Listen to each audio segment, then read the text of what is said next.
to have been invited today by the Alabama Campaign for Adolescent Sexual Health.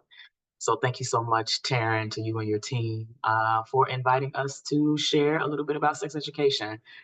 So for some, it may be some information that you may know, and it might be some information to give you a little bit of clarity. A little bit about myself. I am Cherisse Scott, and I'm CEO and founder of SisterReach. We are located in Memphis, Tennessee. However, we work regionally, including Tennessee, Mississippi, Alabama, Kentucky, Arkansas, and then we do a little bit of work in Illinois because we have an additional sister reach in that area. And but we work on the local, state, regional, national levels as well around our reproductive justice work. And so Sister Reach is a reproductive and sexual justice organization. And we work from a four-pronged strategy of education, policy and advocacy, arts and culture, and harm reduction. And so I'm going to go ahead and jump into our presentation today. And definitely, so I will ask that if you have any questions, if you could put those questions in the chat. And then since we are on a Zoom, there are a couple times I might ask for some questions. Feel free to either put it in the chat or you can come off mute and you can answer.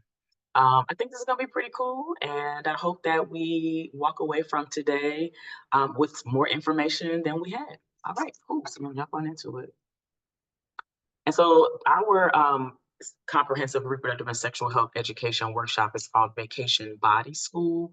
We do this workshop both with in churches, but also in community centers for both faith and non-faith audiences. And so again, I hope that you enjoy it.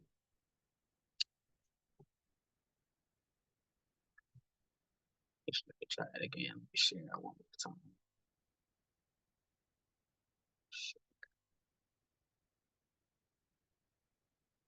Okay. All right. So some agreements or just some kind of understandings. Regardless of whatever we talk about, there are no, bad or dumb or wrong questions to ask. This is a brave space that we want to try to together to make safe. And then what we say in here is going to stay in here because we have a small group, which is really great. But whatever we say with folks who are on the call, we're just asking that folks would keep it on the call. And then if somebody is speaking beyond myself, we want to give them our full attention as well. We want to make sure that we are listening as we move through this presentation. So a little bit about what we're going to go over. We don't have a lot of time. We have an hour. Normally this takes me a couple of hours or so to teach in depth, but we're going to talk a little bit about honoring our bodies and talk about our values, a little bit about healthy and unhealthy relationships, different types of sexual behaviors or behaviors in general that can be classified as risky. We want to talk about knowledge, right, as a powerful tool. And I have on here ordained by God only because I didn't fix this slide and take the ordained by God part off. So please disregard that piece. But contraception and family planning, choices and accountability. We'll talk about STIs today, celibacy versus abstinence versus intimacy, consent. And then we're just going to, just rap a little bit about what we learned and, how it landed and how that made you guys feel. So the first thing I want to talk about is, let's just talk about our bodies, right? And how we honor our bodies. And so I just used a really cool quote here by Abiola Abrams, because all of us have a different body and we come from different backgrounds. We have different types of families and interests. What's most important is that each person's body, no matter who you are, is special.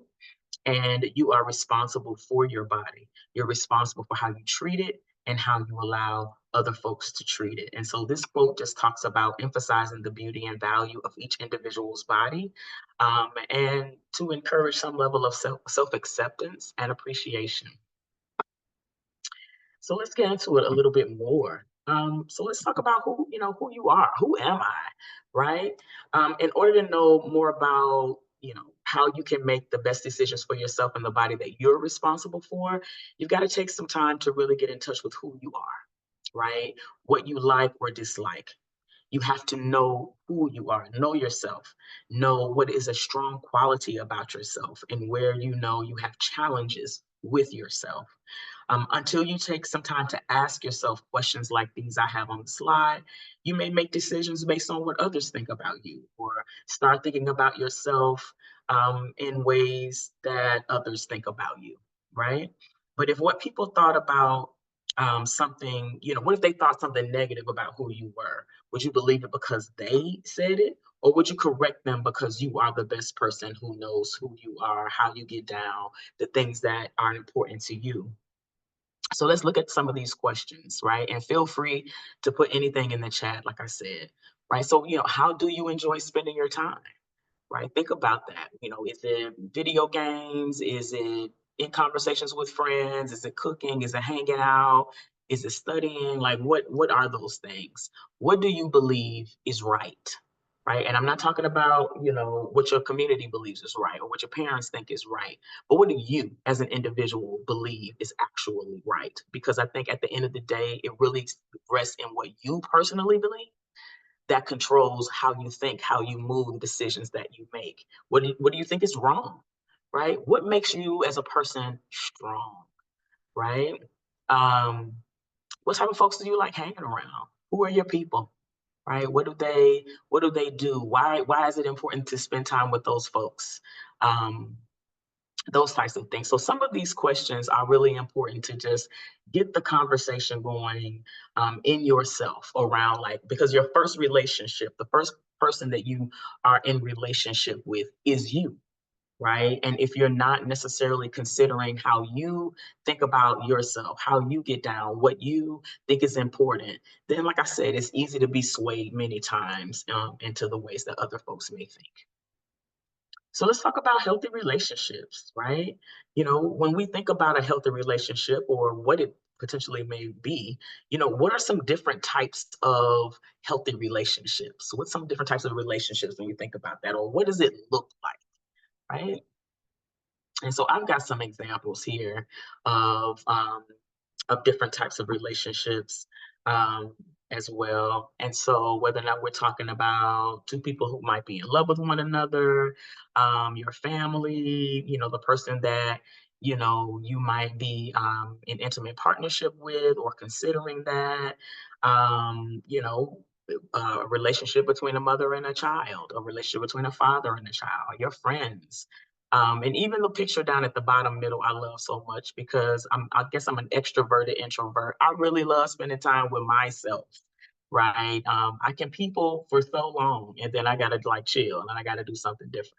And so thinking about that as well. So these are just some different examples of um, relationships that we can deem healthy, right? Whether you are queer identified, if you're in a same gender relationship, a heterosexual relationship, the relationship you may have at school with your teachers, the relationship you have, if you go to church with your pastor, or the relationship that you might have with just your friends. These are just different types of relationships to be considering. But then what about unhealthy relationships, right? Can we think about some unhealthy relationships and what those might look like? So, of course, I've got examples. And so I want to talk about some of the relationships that aren't so cool, right? Violence when you are in a relationship with somebody. A couple that may be arguing, like the one showed on the screen. When somebody is forcing you against your will to have sex or pressuring you even to have sex, when you don't feel good about yourself, right? Because again, I want to go back to self. That relationship with self is so important, even if it is an unhealthy relationship with self, right? Sometimes we're navigating things like depression. Maybe we've considered suicide. There's so many different things that can be happening just within self, but then also in these different relationships with other people, whether or not it's you being bullied or, um, uh, you know, if with some examples of others people being potentially mean or aggressive to you. We've got a whole situation that's going on right now in the country with Carmelo Anthony, who's a Black student who was being bullied by two twin boys who are white. And he's facing, time right now because of really a bullying incident, right? And so when I think about Carmelo Anthony and I think about what can happen in situations where young people are bullied, right? Many times that leads to consequences like they have led to with him defending himself and stabbing one of his aggressors and killing that aggressor as a result of that, right? It's an unfortunate situation, but it is a situation, and this is what can happen when an unhealthy relationship or a relationship that has violence as a part of it. You're trying to figure out how to navigate it. This is what that can look like. But when we think about maybe sexual risk or sexual behavioral risk, there are some that I want you to be considering also, right?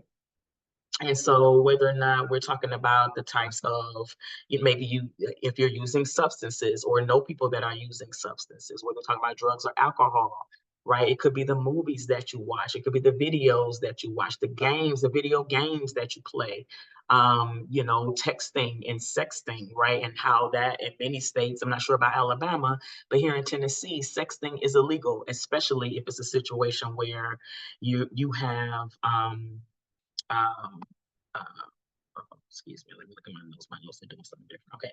Especially in a situation where it's a minor texting another person a body part, that's considered child pornography.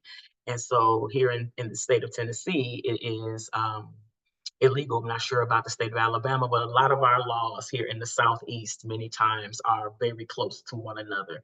So if that's something that maybe you've done, hey, you might be doing it because it's something that, seems cool. But, just being mindful that it is considered in some states a criminal act, and be very mindful that if that got into the hands of the wrong person, both people could be held responsible. So that's something to be considering as well. I'm really big on planning. And I believe that if you fail to plan, then you're planning to fail, right? So a lot of times when we think about sexual risk or just risky behavior or the decisions that we're making, if we're not planning, for example, that you may very well be considering having sex with someone. And I'm talking about whomever the person is in the relationship. I teach young women and pregnant capable people about how to use condoms the same way I teach men and boys that are cisgender or gender nonconforming, how to use a condom. I don't care about the gender piece, doesn't matter to me. It is about the planning, right? So if you know that you may be in a situation, then you're not necessarily planning or having all of the tools so that just in case you make a decision to have sex, you are prepared. Many times, then we get into another type of a situation, right? So, so not setting our personal value. So that goes back to that first slide about who you were, who am I? And then many times where we're not necessarily clear about who we are, what our boundaries are, what the things that we like, what do we believe, right? Many times, so then it leads us many times to make a decision without having a game plan or some boundaries or an understanding, some ground rules. You might be considering having sex. You've never had it before, but and maybe you gave somebody a stop word, like if I say this word, we're going to stop. You know what I'm saying? Like just planning that just in case you're not ready and you might get up to that moment and you still want to stop, you can. And there's an agreement on both sides of the person that you might be having sex with or considering having sex with. Or hey, maybe you don't want to have sex at all. Maybe you are practicing celibacy, or you are abstinent at this moment. Either way, you still have to make a plan. So let's talk a little bit about contraception and family planning. So I want to go into some different types of methods. And first, we'll start with barrier methods and I want to talk about the dental dam. And I always hear a lot about this dental dam when I teach about dental dams, because I think people many times think that oral sex many times means that, you know, um, that it's a safer type of sex because it is not something that can quote unquote lead to pregnancy. But a dental dam is a thin piece of plastic that's used during oral sex. You place it over the vagina or over the anus before performing oral sex. Using this type of barrier method can help to stop the contraction of an STI or a sexually transmitted infection orally. They come in different flavors. And one of the things that I will say is if you have used a dental dam on your anus, then you should not use that same dental dam on that person's vagina. Just on the strength of not being mindful of germs and passing germs from the anus to the vagina. So that's just something just something to be considerate about.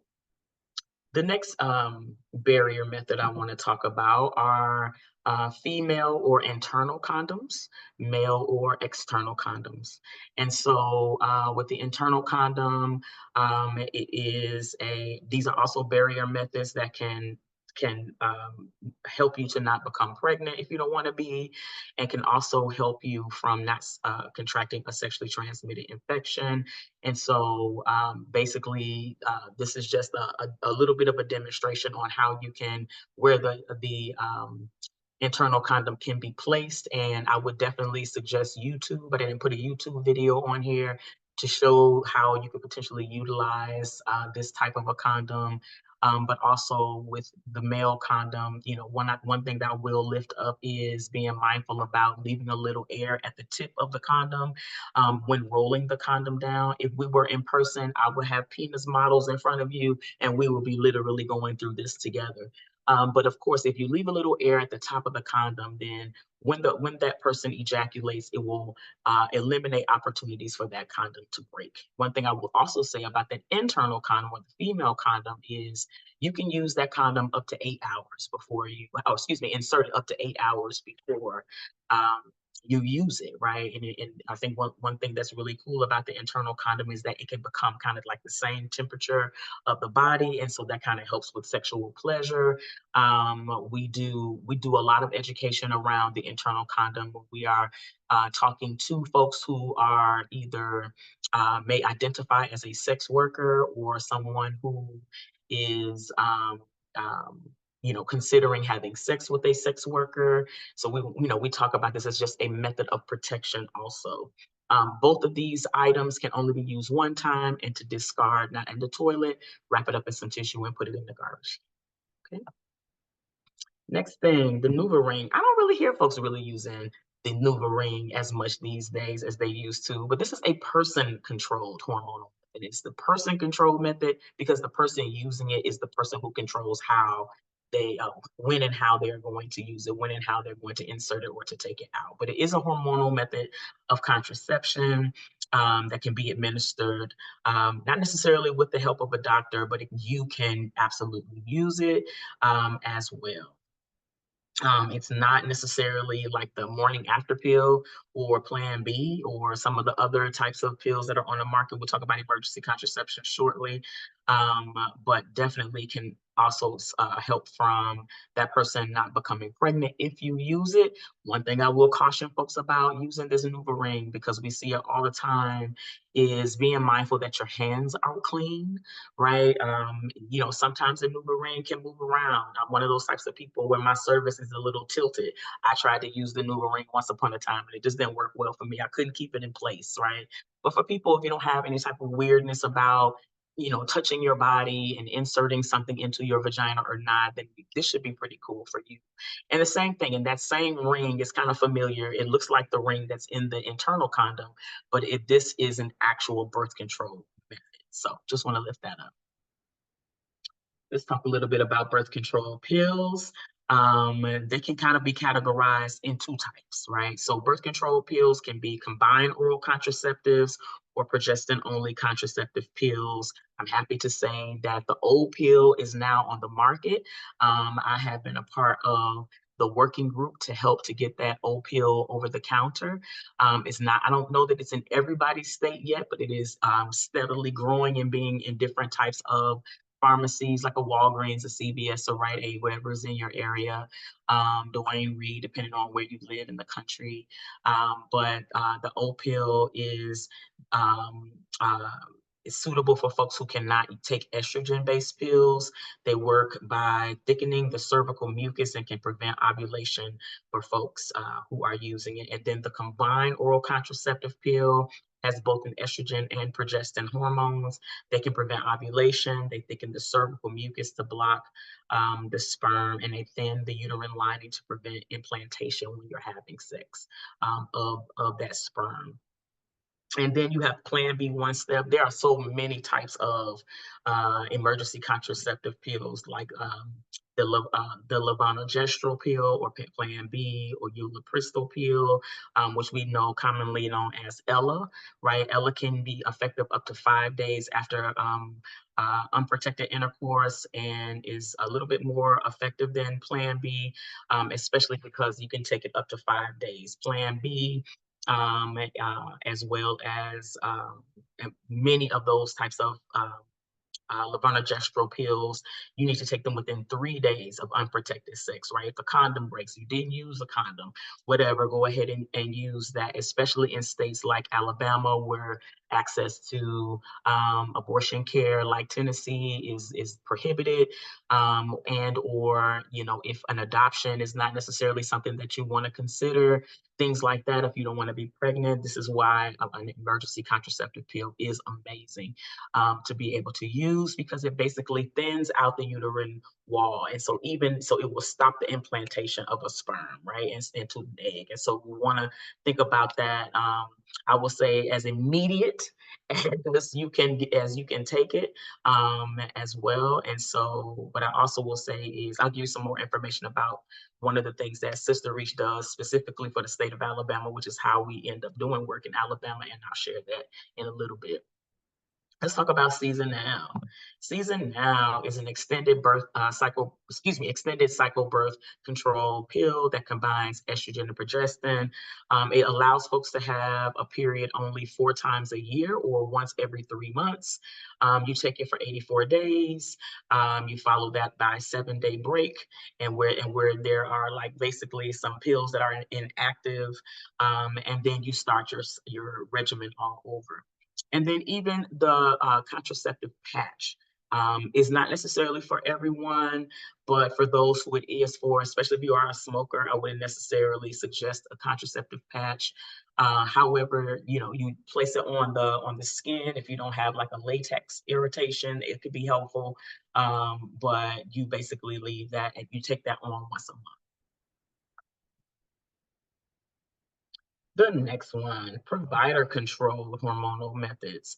And it is provider control because you need a provider in order to be able to utilize these methods. So Nexplanon is long-acting reversible contraceptive implant that is placed in the arm, and you can use it for up to 3 years. Depo-Provera is a birth control shot. It is progestin only. It's injectable as well. And it is administered by a healthcare provider every 3 months, right? Now, I will caution folks about that Depo-Provera. Some of the side effects of Depo can be a little harsh, especially for Black women and girls. So want to be very mindful about, and those who are pregnant capable, being mindful of things like weight gain and migraines. If that's something that you kind of deal with anyway in your health, you may want to be mindful about using Depo, but it is an effective method. And then an IUD or IUC, intrauterine device or intrauterine contraceptive, is long-acting reversible contraception. The ones that we are mostly familiar with are like Mirena, which is hormonal method, or Paragard, which is a non-hormonal method that is a copper-based IUD. And kind of how it works is that sperm is allergic to copper. And so it basically kills the sperm in the event that you may or may not be, if you're not using a condom during sex with an IUD. I still want to say with all 3 of these methods that using a barrier method of contraception, whether an internal condom or an external condom, is imperative not to contract an STI, because these things don't stop. None of these birth control methods can prohibit an STI. So I want to just be mindful also about that. this is my favorite thing because this is one of the things that really helped me. I came into this movement as someone who became pregnant and was looking for a place to seek abortion care, and ended up at a crisis pregnancy center. I ended up having that baby because, one of the things that they try to do there is to dissuade you from having an abortion, which is what I actually came for. However, what I realized later about somebody actually teaching me about my body, because I didn't know enough about my body. And I mean, there's really no time limit for shame, to be quite honest. I ended up having my baby when I was 29 years old. I still didn't fully learn about my body until I was about 32 or 33, right? And in between there, still had some unplanned pregnancies. So I say that to say, one of the ways that I got my power back, if you will, was not only learning about natural family planning, but also using natural family planning. Okay. And so we're going to go through a little bit of an exercise, and I call this our 1-8-19-28 campaign. And so this is me taking what I learned and still tweaking it a little bit to make it a bit foolproof. And so day one is the first day that a person's period, and that's when the day that you begin counting. So it's a counting type of a situation. And I was like, man, like who's hiding this information? Like, why didn't I know anything about, like, I could, literally stop myself from becoming pregnant if I knew how to count, how to understand my ovulation or when I can become pregnant, right? And so there's day one, day 8, 19, and 28. Day one, the first day of your period, where you see whether you're spotting or full blood. Day 8 is the first day of ovulation. This is when you begin to count. This is the time period that you can become pregnant. So whether or not you're planning to have a child or planning not to have a child, day 8 is when you want to think about that, all the way up to day 19, right? And so that's the last day to count ovulation. This is the last day of the month that you could become pregnant. And then day 28 is the day that you should expect your next period. And I see something in the chat, and so I'll definitely come back to that shortly. So some helpful tips. This method is for folks who have what is considered more of a regular period cadence. So every 24 to 32 days, you can become pregnant during your menstrual cycle. I want to say that, right? Why? Because sperm can live in the vagina for 5 to 7 days after unprotected intercourse, right? Day 20 to 27 of your period is what we consider, what I call the safe zone, if you will. And then ovulation is the time of the month that a person can become pregnant. So let me make it a little bit more plain with a calendar, right? And so this is just any random day. I chose the fourth of this person's cycle as their day one. Some people's periods last a long period of time. It's not necessarily how long your period lasts. It really depends on the day that your period comes. Okay. And again, I don't care everybody needs to learn this. It doesn't matter whether or not you got a period. This is something that you need to know. Right. And so again, so that same information. So let's just say this person's period began on whatever random month this is on the 4th, right? So if we just count it, that's day one, 1, 2, 3, 4, 5, 6, 7, 8. And so that pre and post ovulation time, so 1, 2, 3, 4, 5, 6, 7. 1, 2, 3, 4, 5, 6, 7, 8. And the purple is so the 11th would be the first day that person would be ovulating, right? And that's all the way, if they count all the way up to the 22nd of that month, that's day 19. And so then day 23 through day 30 is that kind of safer zone when you cannot become pregnant because you're not ovulating during this time period. And you ought to be able to count that thing all the way up to the day that your period is going to come. Now, let me say this. Different times of the year, you got different seasons, the period may shift, the period may change. That's why it's important to just understand that the day that you see blood is your day one, right? The spotting, that is day one. Okay, so let's take, for example, I am finishing my menstrual right now. My day one was last Friday, the 11th. So 1, 2, 3, 4, 5, 6, 7, 8. On the 18th of this month, I will begin ovulating. So this Friday, I will begin ovulating. That's 8, 9, 10, 11, 12, 13, 14, 15, 16, 17, 18, 19. On the 29th of this month will be my last day of ovulating, right? 19, 20, 21, 22, 23, 24, 25, 26, 27, 28. I ought to have my next period on May the 8th. It's really just that simple, y'all, right? One of the things that, we have been cautious of, especially with there being a lot of kind of surveillance of folks, going and buying and swiping, using your Walgreens card, your Rite Aid card. And there's been a very interesting tracking of people using like, tracking mechanisms for your period. This is why I use a calendar method, right? And I've been using this method, and I'm telling y'all, I've been using this for, oh, I don't know, 21, 22 years. I've been learning, I've been using this, right? This has been super helpful for me, and I've not had any issue. Even in the event that I had unprotected sex with somebody and I knew that I was ovulating, I just knew then I needed to go and get some emergency contraception because I knew the situation with the possibility of pregnancy. Um, let's see what that chat, let's see what it says in the chat. Oh, okay, cool. That's just Terry sending some information out to folks. Cool. All right. So hopefully this was helpful. Hopefully this was helpful. And I'm also happy. Well, this is going to be recorded, and so Terry's going to share this with you guys later. So that'll be really cool to go back through this. So again, 1, 8, 19, 28, right? And so whether or not you're using this as the way that you think about it, or if you need more of a calendar type of a situation, please feel free to do so. Alrighty, let's try to slide through these STIs right quick. And so these are the types of sexually transmitted infections that I know of. And so not understanding your body and the importance of contraception really can increase the risk of unintended pregnancies and exposure to sexually transmitted infections.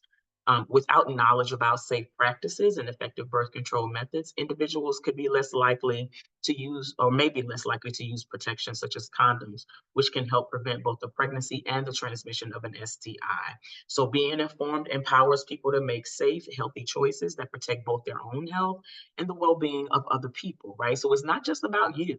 Right? It's really about the person that you are intending to have sex with. So when we think about the top of this workshop, we're talking about really being in touch with self. And so now I want to invite you into accountability, not just of yourself, but of other individuals, right? Because, it's not just about looking at somebody to see what, oh, they look like that they're cool. They look like they may not quote unquote have something, right? That doesn't matter. You don't know necessarily what I'm dealing with as far as my health and wellness if we're not having a conversation, right? And so this is also a really great opportunity to consider how we talk about having conversations with people and sharing a particular status. A lot of times we think about that only in the conversations around maybe HIV and AIDS, but we need to talk about it about other things, right? Like whether or not it's, herpes or syphilis or, you know, um, just other things, chlamydia, other issues, gonorrhea. If you're unsure about, whether or not, you might have been with someone and then maybe you are considering having sex with somebody else, right? I think it's really important to even have conversations about, hey, I'm cool with having sex with you, but I am actively having sex with other people. That at least arms folks with the opportunity and the tools to say, wow, you let me know. And so, like, maybe before we have sex, let's go get tested together. Let's just get a full panel and make sure all is well. And then, if you want to be monogamous and you're only having sex with one person, or maybe not necessarily in a quote unquote like committed relationship, but a committed sexual relationship, you still want to consider how you have conversations with people about your body and any level of health issue that you might be dealing with. And so some signs and symptoms that could be an indication of one or any one of these types of sexually transmitted infections are, like how am I supposed to know whether or not I could potentially be dealing with something? Maybe you're having painful urination, right? Maybe you're having like low abdominal pain, cramping or hurting in that area, sharp pains, right? Maybe you're having a discharge. Now, if you are one of those types of folks where you may have a discharge all the time, that still is something I think to talk to your healthcare provider about. But does it smell? Right? Maybe you just having, you produce a lot of yeast. Maybe does not necessarily mean that you have some type of a sexually transmitted infection per se. Maybe you're having a discharge from your penis, right? I don't know if we have any guys on here or not, but even if we don't, maybe he has a discharge in his penis. I'm real big about flipping on the lights, y'all. Turn on the light, look at, examine the person's body that you're about to have sex with. I know that we can be timid, we can be shy, we might not necessarily want to have these types of conversations, right, with one another. But, if a person doesn't necessarily smell clean, if a person seems, and if let's just say you're participating in oral sex, maybe they don't taste clean, maybe something tastes or smells off. Let those five senses work for you, right?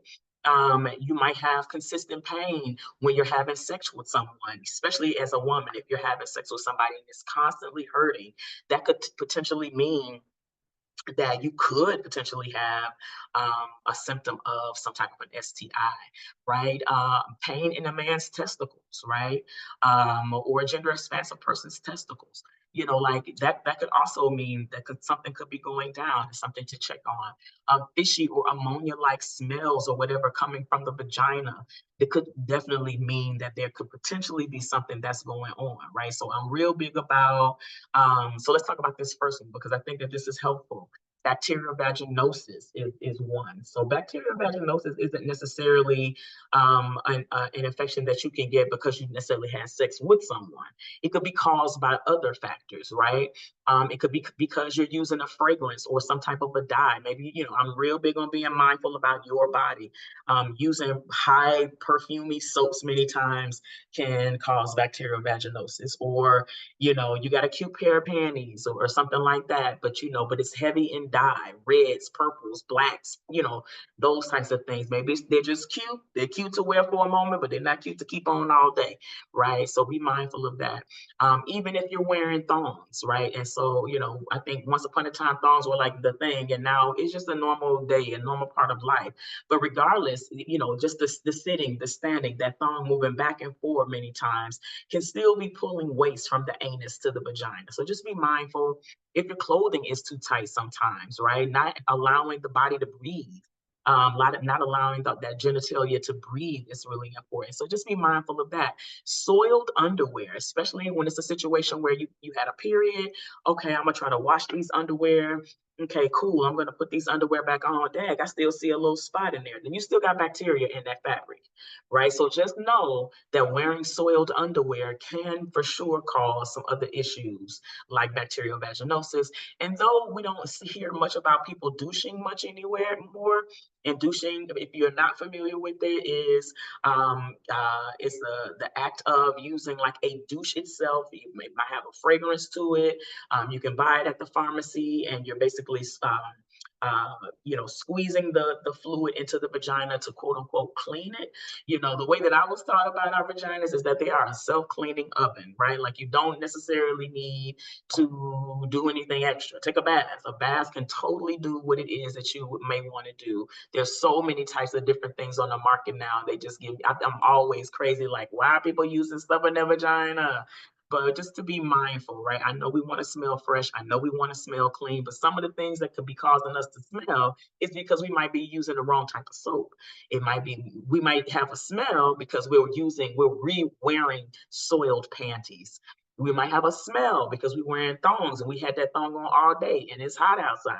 We're coming up on the spring and the summer season, right? So those types of things. So be very, very mindful also. And then there are douches that your doctor will subscribe. And I mean, if that's the case, then that's an okay douche. But being mindful, I've known folks that I've done like education counseling sessions with. They use a douche before they have sex. They use a douche after they have sex. Many times you're washing away the good bacteria in the body, and sometimes leaving yourself open for bacterial vaginosis. So be very mindful. Let's talk about chlamydia, which is an infection that caused by bacteria, and it can damage your reproductive organs. Symptoms of chlamydia many times are mild or absent, but serious complications can cause irreversible damage, including infertility. It can occur silently before a woman even recognizes that is a problem in this particular case. It can cause a discharge from the penis as well, and it can be transmitted vaginally, anally, and orally. And chlamydia can also be passed from a mother who may be infected with chlamydia and during her to her baby during vaginal childbirth. So that's just something to also consider. Gonorrhea. That's another one we want to be mindful of, right? We got an issue here in Memphis where we got high chlamydia, gonorrhea, and syphilis rates right now, along with HIV. And so, gonorrhea is still one of those types of infections that are caused by bacteria, right? And it multiplies easily in warm, moist areas, right? So the cervix, the uterus, the fallopian tubes, your urethra. It can be spread through contact with the penis, vagina, mouth, or anus. It can grow also in the mouth, throat, eyes, or anus. So let's go back to the oral sex piece, right? Not just because it's oral doesn't mean it's safer. Ejaculation doesn't have to occur, right, for gonorrhea to be transmitted or acquired. In women, the symptoms of gonorrhea are often mild, but most folks who are living with gonorrhea have no symptoms. It can be so non-specific as to be mistaken for a bladder or a vaginal infection, right? So you want to be very mindful about that. And some initial symptoms could include painful or burning sensations when you're urinating, an increased vaginal discharge, and also vaginal bleeding between periods. So that's some things to be mindful of about gonorrhea. And then genital herpes, right? We got a couple of types of herpes. Herpes simplex virus 1, which is a cold sore, or herpes simplex virus 2, which are actual genital herpes. And so most individuals have no or minimal signs or symptoms. Typically, one or more blisters on or around the genitals or the rectum can be found. So that, again, flip that light on, do a little, check it out, see what's going on, right? Genital herpes can be transmitted orally. And then, although the infection can stay in the body indefinitely, the number of outbreaks that a person can have can tend to decrease over a period of years. And so, this is one of those things that I think people just kind of forget about herpes, but it's definitely just as important as these other issues. Human papilloma virus, right? And so it's infection that affects the skin and mucous membranes. There are like more than 40 HPV types that can infect the genital areas of men and women, including the skin of a penis, the vulva, which is the area outside of your vagina, and anus, and the linings of the vagina, the cervix, and the rectum. Some types of HPV, especially the high-risk strains, can contribute to the development of certain cancers, while most HPV infections are cleared by the body's immune system. However, persistent high-risk HPV infections can lead to cell damage and, over time, the potential development of cancer in affected areas like the cervix, the anus, or the throat. So we want to be really mindful about HPV. Let's talk about HIV/AIDS. And so HIV, right, stands for human immunodeficiency virus. It breaks down the immune system, our body's protection against disease. It also causes people to become sick with infections that normally wouldn't affect them, right? So when COVID was going down, I was so concerned about our folks that we serve here at SisterReach that were living with HIV, and just so concerned about what COVID could have done, and could have exacerbated or made even worse, right? And then AIDS is short for acquired immune deficiency syndrome. It is the most advanced stage of the HIV disease. There are several stages of HIV disease, and the first HIV symptoms could include swollen glands in the throat, armpit, or groin, even slight fever, headaches, fatigue, muscle aches. These symptoms may last for only a few weeks, and then there are usually no HIV symptoms for many years, which is why it can be hard to know if you are living with HIV, and so you definitely got to get tested, right? Same thing here. I want to make sure that we're clear about how HIV is not transmitted and how it is transmitted. It is not transmitted through saliva. Get your kiss on, do your thing, or urine. You know, I sat on a seat that had urine on it, you're still good, okay? Sweat, you're hanging out, you playing basketball, you're doing your thing, you're with your people, not sweat, right? Tears, right? You can care for someone, you can be cared for by somebody crying, and it's all good, okay? However, it is protected with unprotected sex with the person that's living with a detectable HIV status, right? And so I want to just be clear that undetectable status cannot transmit HIV to their sexual partners, and then transmission from mama to baby during breastfeeding or pregnant capable person to baby during breastfeeding, sharing needles with the person who may be using substances, or even diabetics, right? You know, oh, I got diabetes. My granny got diabetes. We ran out of a needle. We got one needle between us. Well, that can be. So think about diabetes also, right? Blood to blood contact with someone living with a detectable HIV status as well. Right. Let's keep going.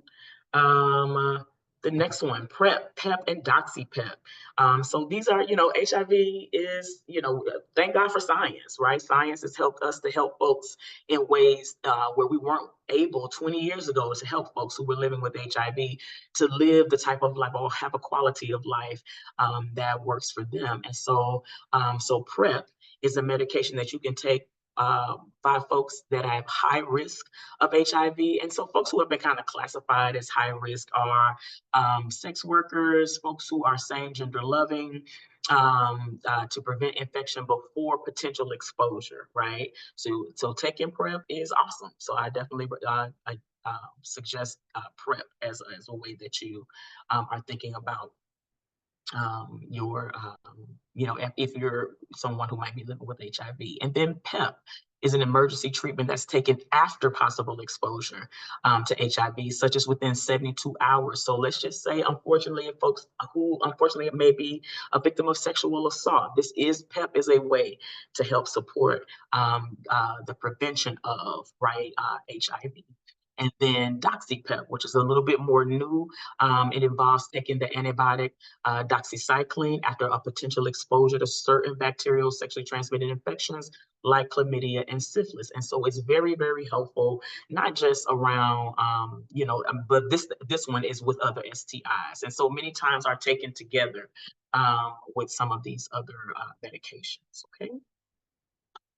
Pelvic inflammatory disease, or PID, can lead to serious consequences, right? Including infertility, ectopic pregnancy, right? So, many organisms can cause PID, but many cases are associated with gonorrhea and chlamydia. So folks who may have some of those other STIs and have gone unchecked for a long period of time, and this is kind of what it can evolve into.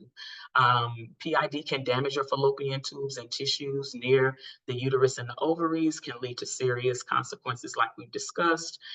It occurs when bacteria moves upward from a woman's vagina or cervix, opening into the uterus or into her reproductive organs. So another one to be mindful of.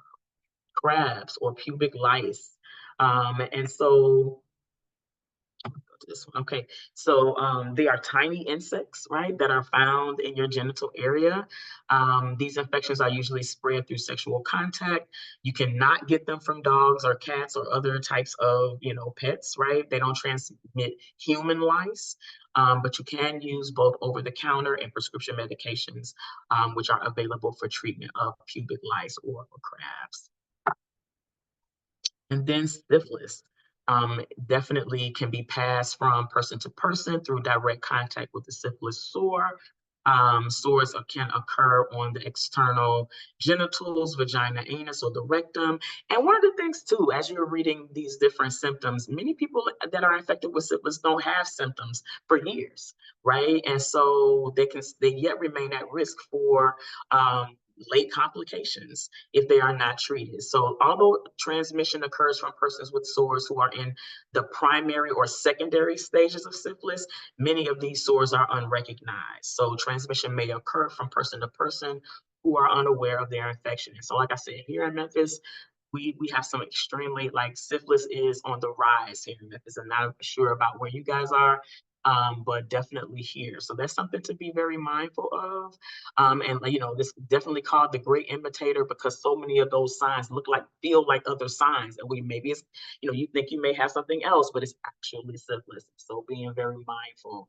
Um, Pregnant folks can share this infection and pass it to babies if they are carrying. One of the things that a lot of OB-GYNs do is that they're testing pregnant folks just to see what they may very well have so that they can be supported through that labor and delivery situation so that they don't pass on any type of infection to the baby once they are. Trichomoniasis, or trick, because it will trick you, okay, is a common sexually transmitted infection. It's caused by a parasite, Trichomonas vaginalis. Common sites of infection are the vagina and the urethra, transmitted through genital contact with an infected partner. Definitely, women can acquire the disease from somebody who is infected, but usually contracts it only but men usually only contract it from an infected woman. I think this is one of the things that's really deep. Most men with trick do not have signs or symptoms. They can become what they call asymptomatic, right? Especially after about 7 days, right? They may have some temporary irritation inside the penis. They might have some slight burning during urination or when they ejaculate. But after that, it kind of goes away. So a man could totally be living with trick and having sex with you unprotected, and you don't know, and then boom, now you got trichomoniasis. And so it's definitely something to be mindful of. Withdrawal. We're almost done here. Does not work effectively. Okay, I know it's a thing for folks. And I think thinking about that menstrual cycle chart and just thinking about sperm, period. Sperm can live in the vagina for 5 to 7 days. Sperm can live in semen. So many times with withdrawal, a guy may know, oh, okay, I haven't actually, ejaculated. I just got that semen, that's that clear part. But sperm can live in semen as well, and it absolutely can lead to an unplanned pregnancy. So withdrawal is not necessarily what I suggest for folks. However, if this is something that you're doing, just know it's not necessarily an effective method. You might want to be very mindful of coupling this and being ready to take some type of emergency contraception just in case, especially if you are coupling this with my menstrual cycle chart and you know that, hey, I'm ovulating right now. You want to be mindful, right? And something I want to say too is, ovulation is a tricky thing. Like when you are horny, the horniest time of the month, yeah, you're probably ovulating because your body's trying to prepare to become pregnant, right? So horniness and ovulation kind of go hand in hand. So just be mindful of that. I want to talk quickly about celibacy, which is an intentional choice, right? And it usually refers to a vow or a commitment to remain sexually inactive for a prolonged or indefinite period of time. Many times it's associated with a religious or a spiritual belief. Many people who choose celibacy intend to abstain from sexual relationships forever, right? Like a nun or a priest, right? But especially if it's tied to a religious or a vocational commitment. But then abstinence is typically refers to the temporary or situational choice to avoid sexual activity. So maybe you're just like, I'm not going to have sex this year, right? Because I'm just trying to get my head clear. I'm just trying to, do the things and make some decisions. And I want to make better choices about a partner or whatever the thing might be that you might be considering. But people may practice abstinence for various reasons, including personal values or health or relationship goals. It can be short term or long term, but it doesn't necessarily imply a lifelong commitment like celibacy. In essence, abstinence is a flexible, often temporary choice, where celibacy is generally a long term or a lifelong commitment. And when I think about abstinence, right, especially when I'm dealing with young people, it's always the stuff that people got to say, right? So whether or not the person is like, hey, if I don't get it from you, I'm gonna get it from somebody else. Well, I holler at you. Go ahead and do what you need to do, right? Or hey, my friends are having sex. Well, that's your friends. But let's go back to that first slide about those values, right? I'm the only person that they're having sex with. Well, maybe not. You know what I mean? Having sex will let them know that I love them. Will it? Right? Because they don't necessarily have to be that. Right? We're just having oral anal sex. It's not really sex, but we've already learned that it actually is sex. Right? So just be mindful. of that. And these are just some ways that you can be intimate without being sexually active with somebody, which is something to definitely consider.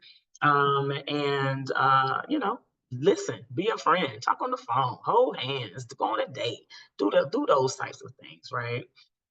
As well. So definitely ways to think about intimacy without actually having to be sexually active with somebody. And this is whether or not you're grown or not, right? You know, like intimacy is awesome. Intimacy is special. Intimacy kind of gives you an opportunity to kind of gauge whether or not you really want to deal with somebody sexually. Just to, you know, what type of person are they? You get a chance to really know who people are during intimacy. So I definitely highly recommend just getting to know someone. And then last but not least of my slides is what is consent, which is clear and mutual agreement around you know, to engage or not to engage in sexual activity or anything else, right? It requires that everybody is freely in agreement without being pressured. So, hey, I might consent to have given sex to you, give you sex, and then we're about to do it and I say no, that means you no longer got my consent. It's no longer freely given. So it is it's an ongoing type of a situation. I might be cool today, I might not be cool tomorrow, and together we need to be all right with that. And so those are pretty much my slides. And I'm gonna come off the share and I'm gonna look at this chat and I hope that this was helpful for folks. Let's see. Yes, you will have access to the information, Melinda. Okay, cool. Terrence already answered you. I like that. Free the FRIES. Okay, I like that. I like that. I just want to totally kind of like take a copy of that and put that in my presentation, Aaron, because that's fly. So yeah, absolutely. And then you're very, very welcome. I use fries as consent. Well, Aaron, just know I'm gonna give you credit, Aaron, but I totally want to use that. Any other thoughts or questions before we shut today down? Yes, go ahead. Go ahead with questions. I know we're a little over at time, but we can maybe do about 5 more minutes or so. If anybody Sure. has any questions or want to talk, go ahead. Yeah, I will email if you sign the email you used to sign up for the webinar. I will send an email either later today or tomorrow with the link to watch this again so you can share it. And once again, if you have time, fill out our survey. It helps us better know the people who are watching the webinar and what ideas they want for the next one. So that's really, really helpful for us. So thank you. So we'll do about 5 more minutes for questions. If not, we'll wrap up.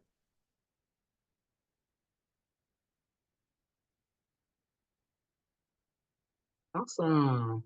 Well, thank you so much, guys. If you have any questions, feel free to send them through Sharon also. Thanks again to Alabama Campaign for inviting me to be here. I really appreciate it, especially when this is what you guys do. So I appreciate you lifting up other voices to hopefully amplify and echo the things that you're saying and doing in your area. What I did want to say is that one of the things that we offer at SisterReach, we call it our pleasure packs. And so if you go to sisterreach.org, you can order a pleasure pack for free and we send it to you. And it has the barrier methods of contraception that we talked about, internal, external condoms, dental dams, lube. We also can offer emergency contraception with that if that's something that you want. And you got to get the pick and choose what you might want. Maybe you don't need the condoms, but you want some EC. Either way, all you got to do is go and order. And we prioritize, like I said, Tennessee, Alabama, Mississippi, Arkansas, Kentucky, and Illinois. So definitely Alabama. We send several pleasure packs to Alabama. So please feel free to share that information far and wide. And you can go to our website and you can place your order. Thank you so much, y'all. Have a good day. And thanks again for Tammy I'm glad we finally got it locked down to do it. Thank you so much for allowing me to come and speak to your folks today. Yes, thank you so much. Thank you. This is really useful, great information that we're going to share with our people. You can share with your people. Yes, please. Once again, fill out the survey. If you don't have to say it at the moment, I'm going to put it in the email so you can fill it out for us. Thank you so much for your time. Thank you for your time speaking with us. Thank you all for listening and being active participants. And hopefully this information was useful to you as well. So thank you all and have a great rest of your day. Bye.